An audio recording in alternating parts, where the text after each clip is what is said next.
अग्नेयै यज्ञमध्वरं विश्वतः परिभूरसि स यद्देवेषु गच्छति। नमस्ते, मैं स्वामी विप्रदेव और आप देख रहे हैं यज्ञ विज्ञान पर विशेष कार्यक्रम।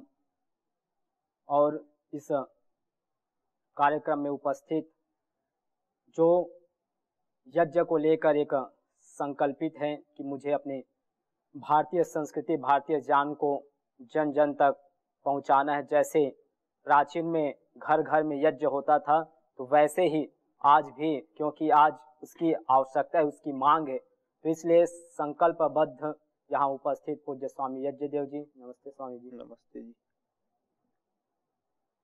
कहते हैं कि जब मन में तीव्र इच्छा हो संन्यास की, जब तीव्र इच्छा हो कि मुझे सभी प्रकार से मोह माया से रहित होकर एक आदर्श जीवन जीना है, तो हम संन्यास ले सकते हैं, सन्यासी बन सकते हैं।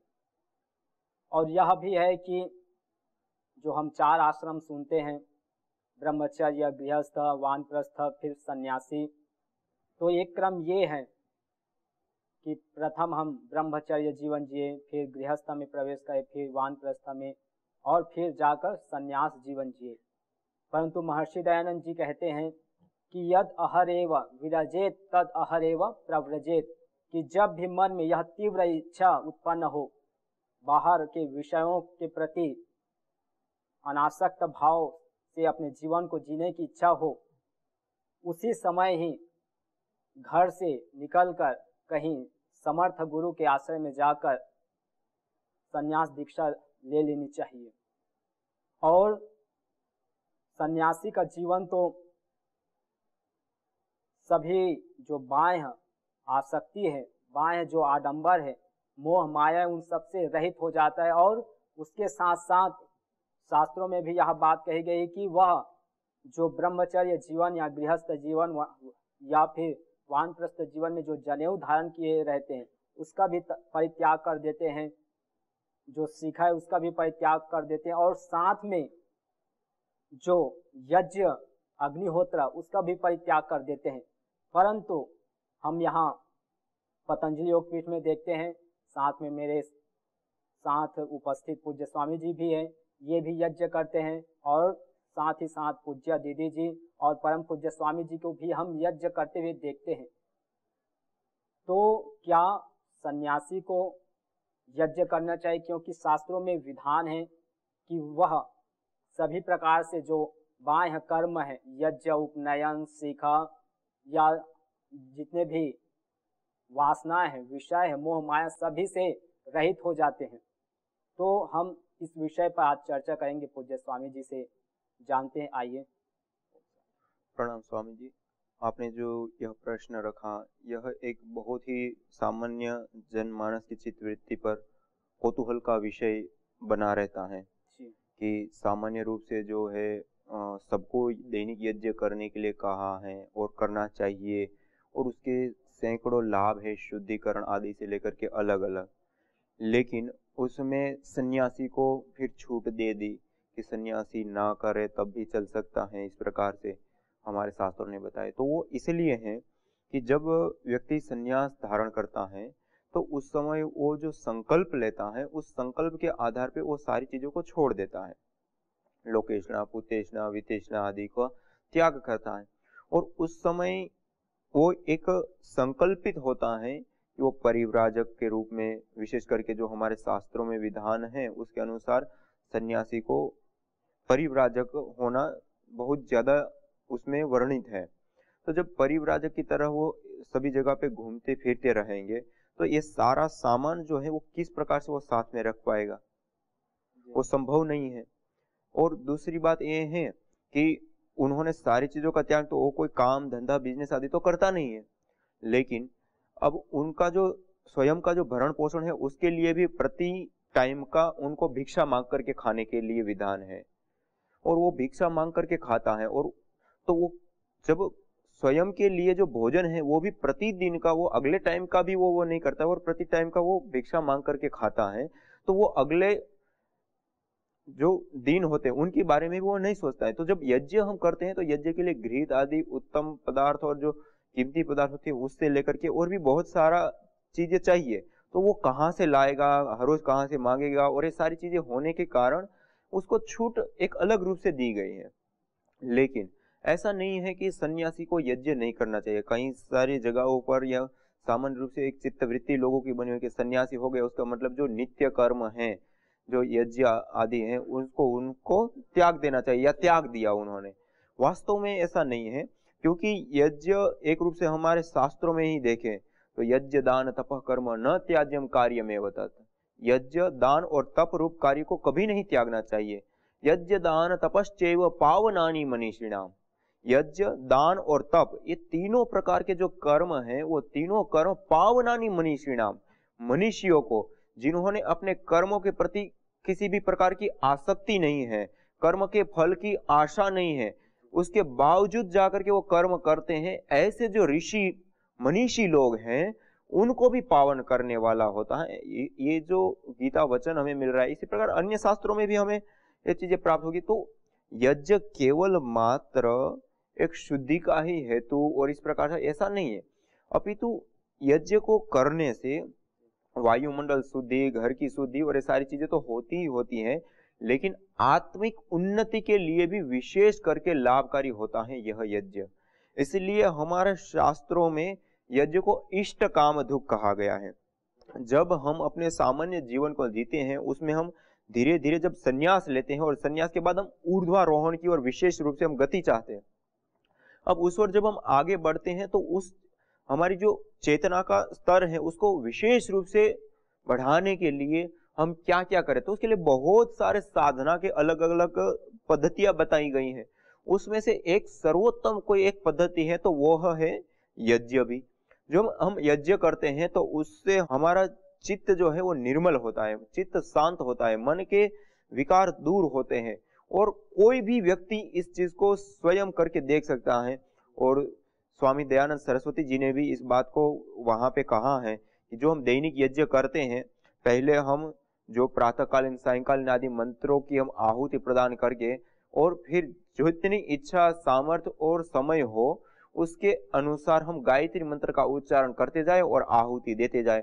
इस प्रकार से हम यज्ञ यदि प्रतिदिन करते हैं, यदि गायत्री मंत्र का 100, 200, 500, 1000, 1500 जो भी अपने समय शक्ति और सबके अनुकूलता देकर, तो निश्चित रूप से 21 दिन कोई भी व्यक्ति कर ले इस अनुष्ठान को, कितना भी ज्यादा उनका मन चंचल हो, कितना भी उसके चित्त में कुसंस्कार उठ रहे हो, वो एक संकल्प लेकर के और यज्ञ का अनुष्ठान करें और यज्ञ में प्रतिदिन सुबह और शाम एक निर्धारित कर ले, 100, 200, 500, 1000, 1100 जो भी उसके अपनी रुचि समय शक्ति इन सब चीजों को देख करके और उतनी आहुति 21 दिन तक प्रतिदिन दे और जो नियम है उसका पालन करें। तो आप देखिए उनके मन में, उसके चित्त में, उनके संस्कारों में, उसकी वाणी व्यवहार सब चीजों में एक अद्भुत हमें परिवर्तन देखने को मिलेगा। क्यों? क्योंकि वो हमारे चित्त के ऊपर ऐसी छाप छोड़ता है, हमारे जो संस्कार है उसका परिशोधन करता है। इसलिए ऐसा नहीं है कि जो सन्यासी हैं उसको नहीं करना चाहिए, सन्यासी करेगा तो उनको भी ये लाभ मिलेगा। तो सन्यासी भी तो ये सारी चीजों को चाहता है, सन्यासी भी तो अच्छे वायुमंडल में श्वास लेना चाहता है, वो कोई दूषित वायु में तो रहना नहीं चाहता है। सन्यासी भी तो अच्छा उत्तम पोषक तत्वों से युक्त अन्न आदि चाहता है, वो ऐसा तो नहीं चाहता है कि जिसमें पेस्टिसाइड आदि जो कीटनाशक आदि दवाइयां और जहरीली चीजें डाला हुआ जो अन्न आदि पैदा होता है उसको खा। इसी प्रकार से उत्तम जल को भी वो चाहता है, मतलब जो अच्छे पदार्थ हैं वो सब अपने जीवन के लिए चाहते हैं। तो सन्यासी भी चाहता है, तो सन्यासी के लिए भी यदि वो ऐसा चाहते हैं तो यज्ञ करेगा तो उसको भी प्राप्त होगा। लेकिन वो यदि परिव्राजक हैं, उनको ऐसी इस प्रकार की परिस्थितियां हैं तो उसको इससे बाध्य नहीं किया है। जबकि गृहस्थ आदि जो धर्म है, ब्रह्मचर्य आदि जो हमारे धर्म है, उसमें हमें कुछ भी हो जाए तब भी हमें अनिवार्य रूप से करना और करना ही चाहिए, ऐसा विधान है। जबकि सन्यासी को ये कई सारी अड़चने और कई सारी बातों को देख करके इन सारी बातों का उल्लेख किया है। और आप देखिए वर्तमान युग में जो स्वामी दयानंद सरस्वती जी जो हुए, उन्होंने भी तो अपने जीवन में सैकड़ों यज्ञ कराए, अपनी स्वयं की उपस्थिति और स्वयं ने करवाए हैं और किए हैं। तो वो कोई ऐसा नहीं है कि सन्यासियों ने यज्ञ नहीं किए हैं। हमारे परंपराओं में देखिए, हमारे अलग अलग परंपराओं में विशेष साधनाओं में जैसे नवरात्र आदि होते हैं, या इस प्रकार से अलग अलग जो एक समय विशेष में वो साधु संत महात्मा लोग विशेष विशेष यज्ञों का अनुष्ठान किया करते हैं। वो क्यों करते हैं? अपनी चेतना का ऊर्ध्वारोहण होता है, उससे उससे सात्विकता बढ़ती है, उससे चित्त शुद्ध होता है, वो शुभ संस्कारों का उदय होता है, कुसंस्कार दग्धबीज होते हैं। ये सारी चीजें इसके साथ जुड़ी हुई है। इसीलिए तो इसको शास्त्रों में इसको इष्टकाम दुख कहा। आप जिस कामना से युक्त होकर के उस यज्ञ में प्रवृत्त होगे, जो संकल्प लेकर के आप इस यज्ञ को करेंगे, वो आपकी कामना पूरी करेगा। आप वायु शुद्धि को लेकर करेंगे तो वो करेगा, आप चित्त की शुद्धि के लिए आप करेंगे तो वो आपको प्राप्त होगा। अर्थात जो आप कामना करेंगे वो आपकी सिद्धि इससे निश्चित रूप से प्राप्त होगी। अब सन्यासी की अलग कामनाएं होती है। सन्यासी की यह कामना होती है कि हमारे चित्त शुद्ध हो जाए, हमारे कुसंस्कार दग्धबीज हो जाए। इस प्रकार से लेकर के जो भी आध्यात्मिक जीवन की उच्चतम चोटी है वहां तक वो पहुंचना चाहता है, तो इस कामनाओं से युक्त होकर के वो जब यज्ञ करता है तो उसको वो चीजें प्राप्त होती हैं। तो क्या आप इस भाव से करते हैं यज्ञ? मैं जो स्वयं यज्ञ करता हूँ अभी वर्तमान में, जैसे नवरात्र से जो शुरू किया, सुबह और शाम को 1100 मंत्र, गायत्री मंत्र से आहुति देना और ये सारी चीजें, तो इसको जो मैं करता हूँ तो उस समय मेरे मन में वास्तव में यही भाव रहता है, और मैंने स्वयं ने इन सारी बातों को महसूस किया है, और इससे वो शक्ति हमें प्राप्त होती है जिस शक्ति से, जैसे मैं कई बार इस बात को बताता रहता हूं कि यज्ञ से हमें वो शक्ति प्राप्त होती है कि हम जो जानते हैं और उसी के अनुसार जो हम जीते हैं, उसमें जो अंतर होता है, उस अंतर को बिल्कुल ही खत्म करने के लिए जो शक्ति हमें चाहिए, जैसा हमने संकल्प लिया वैसे के अनुसार जीने की जो शक्ति है, सामर्थ्य है, वो शक्ति हमें प्राप्त होती है। और पिछले दिनों से ही मैं जब उसे इस प्रकार से जो ये अनुष्ठान एक करना जो शुरू किया, तो उससे मैंने खुद ने इस चीज को महसूस किया, खुद इस चीज को मैं जी रहा हूं। और कोई भी करके देख सकता है, कोई भी करेगा तो वो इस चीज को पाएगा। लेकिन हाँ, श्रद्धा पूर्वक, निष्ठा पूर्वक, विधि पूर्वक, सही तरीके से, शास्त्रोक्त विधि से और पूरे सही विधि से सही समय पे हम करेंगे तो निश्चित रूप से हम जिस कामना को लेकर के प्रवृत्त होंगे यज्ञ को करने के लिए, उसको हम प्राप्त करेंगे, करेंगे और करेंगे ही। आपने बात अच्छी बताई कि सन्यासी भले ही मुक्त हो जाता है बाह्य यज्ञ आदि से, लेकिन चित्त शोधन का एक बहुत बड़ा साधन है, क्योंकि हम इस संसार में रहते हैं तो नाना प्रकार के अलग अलग विषय हैं हमें आकर्षित करने के लिए, तो कहीं ना कहीं उसका आकर्षण हमारे अंदर प्रवेश न कर जाए, तो इसलिए एक चित्त शोधन का माध्यम आपने बताए। तो ये क्या सन्यासी जो होते हैं, मैं भी उसी परंपरा से हूँ, तो प्रतिदिन जरूरी है सन्यासी के लिए यज्ञ करना, या फिर उनके लिए बीच बीच में जैसे आप बता रहे थे? जी स्वामी जी, इसमें ऐसा है कि संन्यास लेने के बाद हम एक साधना की पद्धति के अनुसार हम अपने जीवन को जीते हैं।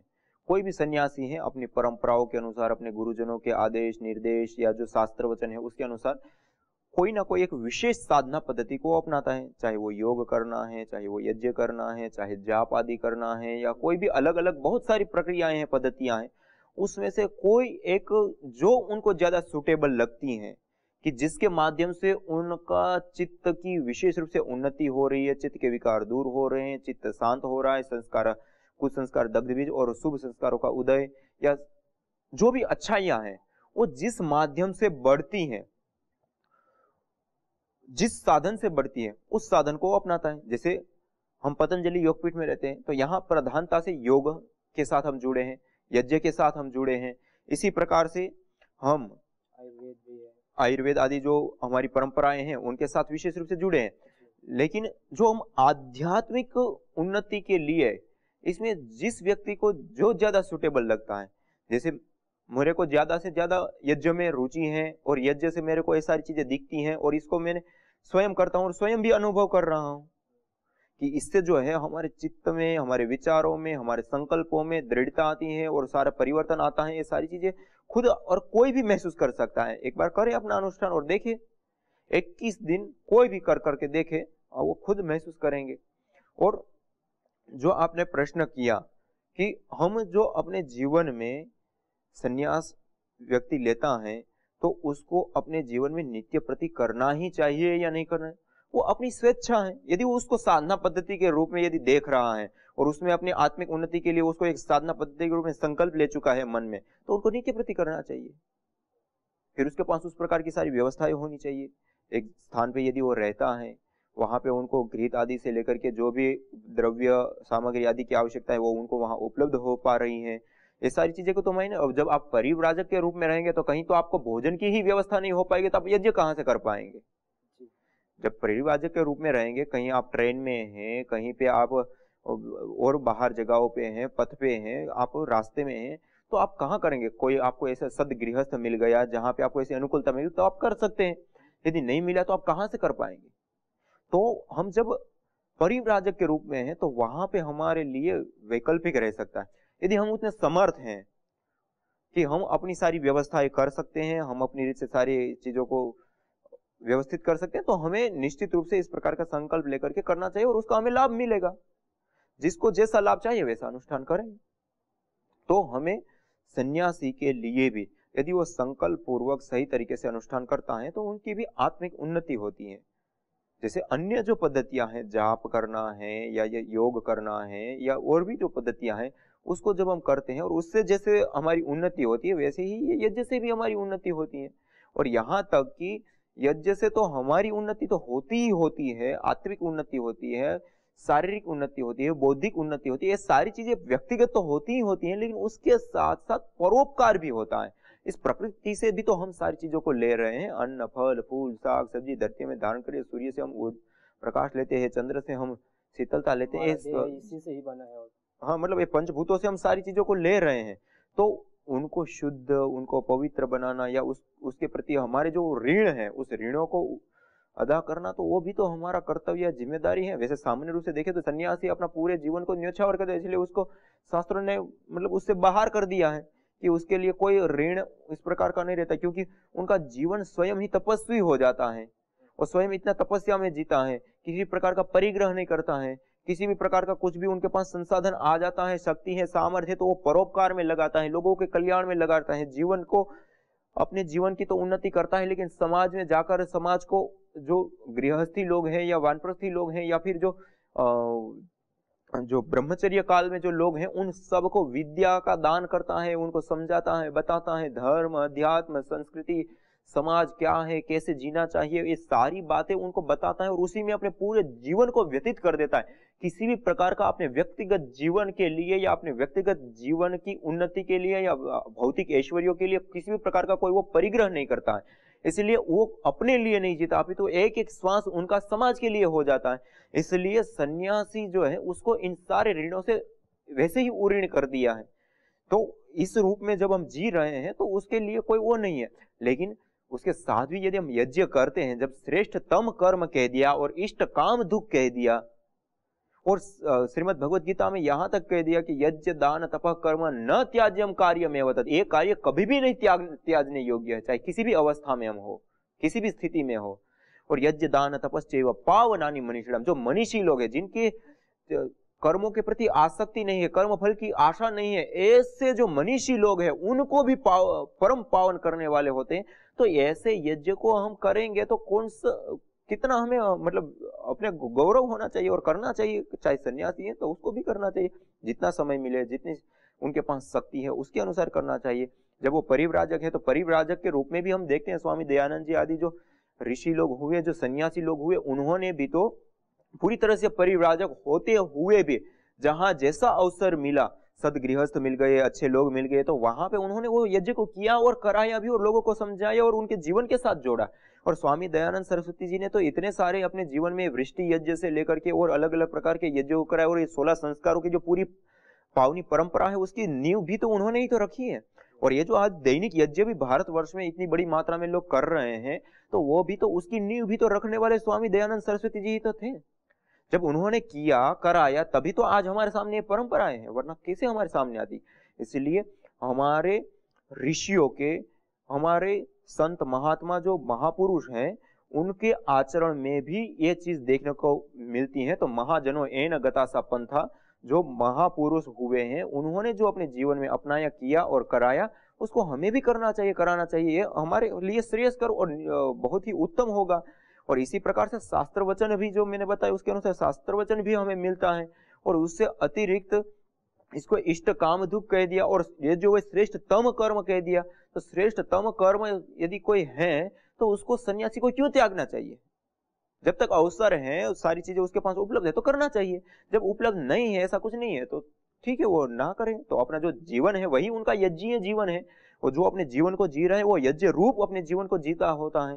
कि अपने पास जो कुछ भी, जितना भी कोई भी दान देते हैं, दक्षिणा देते हैं या जो भी देते हैं, उसमें से जो उनके शरीर निर्वाहन के लिए जितनी आवश्यक है उतना वो करता है। किसी भी प्रकार का ना परिग्रह करता है, वो सारा का सारा समाज की सेवा में लगाता है। समाज को, संस्कृति को कैसे वो सुव्यवस्थित कर सकता है, संस्कृति को प्रतिष्ठित कर सकता है। जो वेद, उपनिषद, दर्शन आदि शास्त्र जो है उसका अध्ययन करके जो ब्रह्मचारी है उनको पढ़ाता है, बताता है।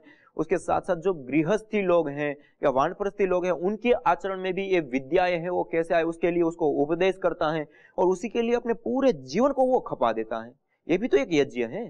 जैसे हमने पहले देखा त्यागत शांति अनंतरम की जो बात थी, वो ये क्या है, उन्होंने अपने जीवन में जो कुछ भी पुत्रेष्णा, लोकेष्णा, वितेष्णा सब चीजों का त्याग कर दिया है। और जो भी अब उसके पास शक्ति, सामर्थ्य, ऊर्जा, बुद्धि, बल जो कुछ है वो सारा का सारा समाज की उन्नति के लिए, संस्कृति की उन्नति के, संस्कृति की प्रतिष्ठा के लिए।